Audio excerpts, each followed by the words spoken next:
More than 50 Oklahoma inmates on death row right now. Family members of the victims react to the court's ruling. Our team coverage continues. 2 News reporter Patricia Santos is live in our newsroom with more on why some of them are so angry. Patricia?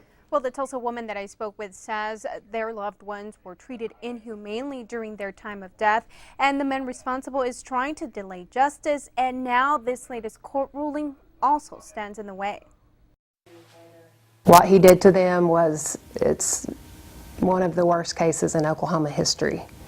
And I don't understand why it takes so long when all the facts are there. Angie Short is frustrated with the delay in justice. In 2009, Raymond Johnson was convicted of beating Brooke Whitaker and her 7-month-old daughter and then setting the house on fire with them both still alive inside. He poured gasoline on my little niece and set her on fire. That's cruel and inhumane, but not knowing what drug they're going to get, it's insane. Short is angry over the judge's recent ruling. She says her nieces suffered a far more cruel death than Johnson will. If they are worried about what type of medicine they're going to get, well, let's just bring in the firing squad. It's been 7 years since their death.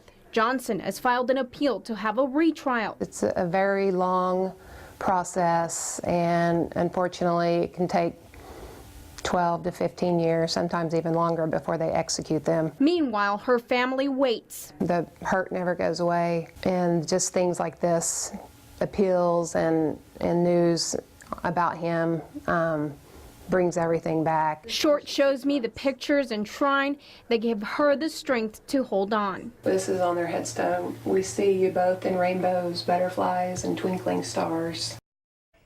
And she sends words of encouragement to other families who are still waiting for those on death row to have their final day, saying, don't give up the fight for justice, but live your life in happiness in honor of the victims.